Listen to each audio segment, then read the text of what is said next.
BJP के वोटरों को मिला 2 बार वोटिंग का मौका। चुनाव आयोग ने बीजेपी को लेकर दिखाई नरमी, भड़का विपक्ष। ओडिशा में चुनाव रद्द करने की विपक्ष ने की मांग। विपक्ष की शिकायत पर चुनाव आयोग ने दिए जांच के आदेश। 16 मार्च को ओडिशा में राज्यसभा की 4 सीटों के लिए वोटिंग कराई गई थी। आमतौर पर राज्यसभा चुनाव निर्विरोध हो जाते हैं, लेकिन ओडिशा में इस बार 4 सीटों के लिए 5 उम्मीदवार मैदान में आ गए थे, इसलिए वोटिंग की जरूरत पड़ गई। चुनाव में जमकर क्रॉस वोटिंग हुई, नियम कानूनों की धज्जियां उड़ाई गई, हर वो काम किया गया जिससे बीजेपी को फायदा मिले। और जब नतीजे सामने आए उससे सभी लोग चौंक गए, क्योंकि पर्याप्त वोट नहीं होने पर भी बीजेपी उम्मीदवार जीत गया और बहुमत से ज्यादा वोट होने के बावजूद विपक्ष का उम्मीदवार चुनाव हार गया। लेकिन ये मामला तब उलझ गया जब खबर सामने आती है कि बीजेपी के विधायकों को 2-2 बार बैलेट पेपर दिया गया था। अब जब मामला सामने आ गया है तब चुनाव आयोग भी दबाव में दिखाई दे रहा है। अब मुख्य चुनाव आयुक्त ज्ञानेश कुमार ने सीईओ को विपक्ष की शिकायत पर सुनवाई करने को कहा है। लेकिन सवाल ये उठ रहे हैं कि क्या वोटिंग के समय ये धांधली चुनाव आयुक्त को दिखाई नहीं दे रही थी? क्या बीजेपी उम्मीदवार को जिताने के लिए चुनाव आयोग ने आंखों पर पट्टी बांध ली थी? और अब जब सुनवाई के लिए चुनाव आयोग तैयार हो गया है, तब क्या फैसला जल्द आ पाएगा या फिर सुनवाई के नाम पर ही 6 साल निकाल दिए जाएंगे? तो इसी पर आज हम अपनी स्पेशल रिपोर्ट में करेंगे बात। नमस्कार, मैं हूं आंचल।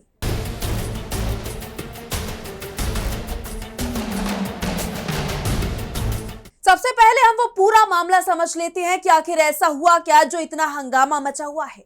इसे हम शुरुआत से समझते हैं। ओडिशा में 4 सीटों पर राज्यसभा के चुनाव होते हैं। इस चुनाव में बीजेपी के 2 विधायक उपासना मोहपात्रा और पूर्ण चंद्र सेठी वोट डाले पहुंचते हैं। खबर ये आ रही है कि ये विधायक बीजेपी की जगह विपक्ष के उम्मीदवार के खाने में निशान लगा जाते हैं।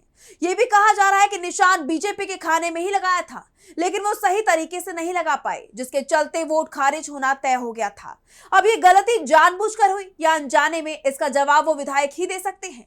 लेकिन एक बात तय थी कि वोट रद्द हो सकता है, और अगर ऐसा होता तब पार्टी इन विधायकों पर कार्रवाई कर सकती थी, क्योंकि राज्यसभा चुनाव में सदस्य वोट डालने के बाद उसे अपने पार्टी के पोलिंग एजेंट को दिखाता है। यह अनिवार्य है। अगर विधायक पोलिंग एजेंट को अपना बैलेट नहीं दिखाएगा तब उसका वोट गिना नहीं जाएगा, बल्कि खारिज कर दिया जाएगा। इसलिए विधायकों को यह एहसास था कि अगर उनका वोट खारिज हुआ और बीजेपी का उम्मीदवार हारा, तब जिन विधायकों का वोट रद्द हुआ उन पर कार्रवाई हो सकती थी। पार्टी आरोप लगा सकती थी कि विधायकों ने जानबूझकर अपना वोट रद्द कराया है।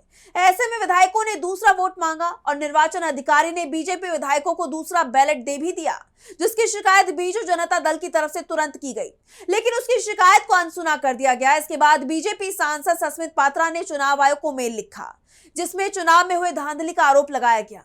पात्रा के पत्र में क्या कार्रवाई हुई, उससे पहले हम जरा ओडिशा विधानसभा में दलगत स्थिति को लेकर बात कर लेते हैं। ओडिशा की 147 सीटों वाली विधानसभा में बीजेपी के पास 78, बीजेडी के पास 51, कांग्रेस के पास 14, सीपीएम के पास 1, निर्दलीय के पास 3 सीटें हैं। अब आइए जरा राज्यसभा की बात करते हैं। ओडिशा की राज्यसभा में 4 सीटें ऐसी थी जिन्हें जीतने के लिए उम्मीदवार को 30 वोटों की जरूरत थी। बीजेपी के पास 79 सीट थी, यानी बीजेपी के लिए तीसरे सीट जीतने के लिए 11 वोटों की कमी थी। उसके 2 उम्मीदवार आसानी से जीत रहे थे। दूसरी तरफ विपक्ष के पास 68 वोट थे, जिससे वो 2 सीटें आसानी से जीत सकती थी, और इसलिए विपक्ष की तरफ से 2 उम्मीदवार उतारे गए थे। बीजेपी ने मनमोहन सामल और सुजीत कुमार को उम्मीदवार बनाया था, जबकि निर्दलीय उम्मीदवार दिलीप राय को बीजेपी ने समर्थन देने का ऐलान किया था।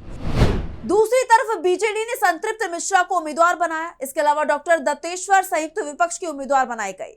अब आप समझ सकते हैं कि आंकड़ों में डॉक्टर दत्तेश्वर संयुक्त की जीत तय दिखाई दे रही थी, लेकिन वो चुनाव हार गए। इसके पीछे क्रॉस वोटिंग को भी जिम्मेदार माना जा रहा है। दरअसल बीजेडी के 8 और कांग्रेस के 3 विधायकों ने निर्दलीय उम्मीदवार दिलीप राय को वोट दे दिया, जिससे बीजेपी के पास 89 वोट हो गए। लेकिन अगर 2 बीजेपी विधायकों का वोट रद्द हो जाता तब ये संख्या 87 रह जाती और मुकाबला बेहद टाइट हो जाता। बीजेपी समर्थित निर्दलीय उम्मीदवार की हार तय हो सकती थी, लेकिन निर्वाचन अधिकारी ने बीजेपी के 2 विधायकों को दूसरा बैलेट पेपर देकर बीजेपी समर्थित उम्मीदवार की हार को जीत में बदल दिया। इसके बाद इस विवाद को लेकर बीजेडी सांसद सस्मित पात्रा ने मुख्य चुनाव आयुक्त ज्ञानेश कुमार को पत्र लिखा था, जिसमें उपासना मोहपात्रा और पूर्ण चंद्र सेठी को जारी किया गया दूसरे बैलेट पेपर को अवैध कहा गया। अपने पत्र में पात्रा ने इस कार्रवाई को चुनाव आचार संहिता 1961 का उल्लंघन बताया है। उन्होंने कहा है कि जब विधायकों की तरफ से पहले बैलेट पेपर पर मार्किंग पूरी हो चुकी थी, उसके बाद दूसरा बैलेट पेपर जारी किया गया है, जबकि दूसरा बैलेट तभी जारी किया जा सकता है जब पहला बैलेट खराब हो गया हो। लेकिन ये प्रक्रिया बीजेपी विधायकों को दूसरा बैलेट जारी किए जाते समय नहीं अपनाई गई, जो पूरी चुनाव प्रक्रिया पर सवाल खड़े कर रहा है। इसका सीधा असर मतदाता की मंशा और मत पवित्रता पर पड़ता है। बीजेडी ने आरोप लगाया कि मौके पर प्रिसाइडिंग अधिकारी और चुनाव आयोग के पर्यवेक्षक के सामने तुरंत ये मामला उठाया गया, जिसके चलते मतदान लगभग 30 मिनट तक रोकना पड़ा था। इसके बावजूद चुनाव आयोग की तरफ से अब तक ना तो कोई कार्रवाई की गई है और ना ही कोई जवाब दिया गया है। पात्रा के बाद नवीन पटनायक ने भी इस पूरे मामले पर 18 मार्च 2026 को चुनाव आयोग को एक ईमेल भेजकर आपत्ति दर्ज कराई थी, लेकिन चुनाव आयोग ने कोई कार्रवाई नहीं की। नवीन पटनायक ने इसे लेकर कहा था कि चुनाव नियमों का उल्लंघन तब हुआ जब एक विधायक को दूसरा बैलेट पेपर जारी किया गया। मतदान अधिकारी ने नियमों के खिलाफ काम किया। ब्रह्मगिरी विधानसभा सीट के एमएलए ने वोट डालते समय साफ साफ गलती की थी, लेकिन वोटिंग रूम में बैठे जिस अधिकारी को इस काम की जिम्मेदारी थी, उसने गैर कानूनी तरीके से उनका वोट मान लिया और उन्हें दूसरा बैलेट पेपर जारी कर दिया। ये पूरी तरह से लोकतांत्रिक नियमों के खिलाफ था और चुनावी नियमों का उल्लंघन था। यानी चुनाव के दौरान खुलकर धांधली हो रही थी। ये बात तो आप सभी को पता है कि ओडिशा में सरकार बीजेपी की है। केंद्रीय चुनाव आयोग पर आरोप लगते हैं कि वो बीजेपी के पक्ष में काम करता है और अब ओडिशा में बीजू जनता दल की शिकायत पर जिस तरह से 1.5 महीने पर चुनाव आयोग की तरफ से आदेश दिया जाता है कि राज्य निर्वाचन आयोग इस मामले की जांच करे, उससे साफ हो जाता है कि आयोग पूरे मामले में बीजेपी को बचाने की कोशिश कर रहा है, क्योंकि ऐसे मामलों में केंद्रीय चुनाव आयोग को तुरंत ही पूरे वीडियो फुटेज मंगा लेनी चाहिए। ये बात तो आप जानते हैं कि राज्यसभा चुनाव की पूरी निगरानी सीसीटीवी से की जाती है। ऐसे में पूरी प्रक्रिया रिकॉर्ड की जाती है। अगर चुनाव आयोग इस रिकॉर्डिंग को देख ले तो साफ हो जाएगा कि बीजेपी के 2 विधायकों को जो दूसरा बैलेट पेपर जारी किया गया था, उसमें चुनाव नियमों का पालन किया गया था या नहीं, या फिर बीजेपी के विधायकों के मांगने पर उन्हें तुरंत दूसरा बैलेट दे दिया गया। अब सवाल ये भी उठ रहे हैं कि अगर दोनों बैलेट जांच के दौरान रद्द किए जाते हैं, तब क्या चुनाव नतीजे बदल जाएंगे? फिलहाल जिन 11 विधायकों ने, जिसमें से 8 बीजेडी के हैं और 3 कांग्रेस के विधायक थे, और जिन्होंने क्रॉस वोटिंग की थी, उनकी सदस्यता को रद्द किए जाने की भी मांग विधानसभा अध्यक्ष से की गई है।